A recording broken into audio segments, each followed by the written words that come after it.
Look, careful, Robin. You've been making a lot of accusations lately. I have evidence this time, okay? Edward didn't simply have a heart attack and then drive into the crowd of the carnival. Wait, did someone mess with his car? Somebody messed with his heart.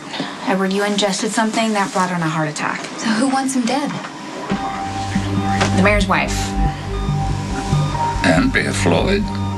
Edward, what happened here today was her fault, not yours. They just locked down the carnival site. We're still counting the injured. And it's all my fault. No, it's not. Wait till you hear what Robin just uncovered. Edward had a complete workup that showed his heart was just fine, and then he goes into cardiac arrest. I knew that they did a tox screen to check him for drug and alcohol levels, and it showed digitalis in his system. I don't take digitalis. Of course you don't.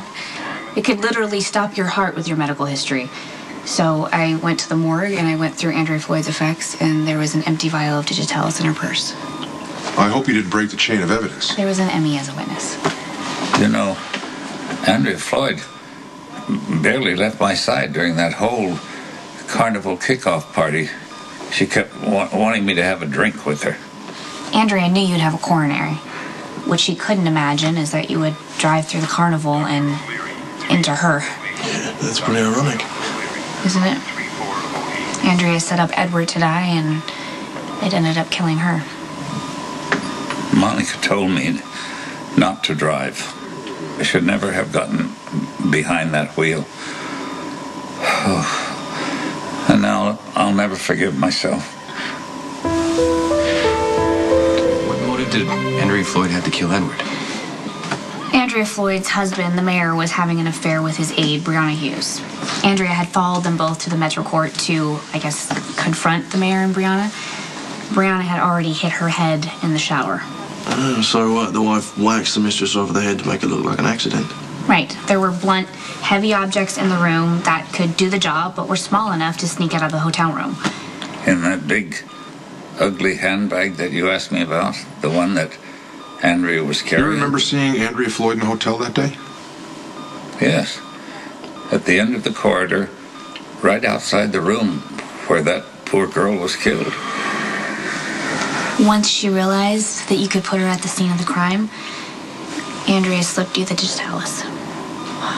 Can't believe she could be that cold. Yeah, Andrea Floyd didn't want to lose her husband or his political career.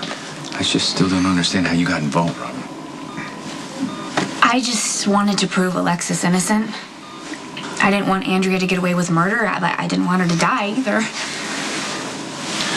I'm going to run all this by forensics. With the toxicology report, the digitalis evidence, I'm sure you'll be exonerated of all charges. Thank you, my dear girl. So now Mr. Quartermaine can get better, right? Yeah. We'll let you rest. Thank you.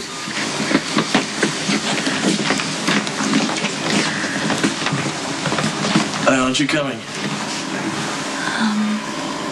No, not yet. Now you see? You're completely innocent. I told you about calling me Mr. Quartermaine. Sorry, grandfather. Something's still bothering you, isn't it? I shouldn't have been driving. I hurt so many people. Oh, what must Lila think of me right now?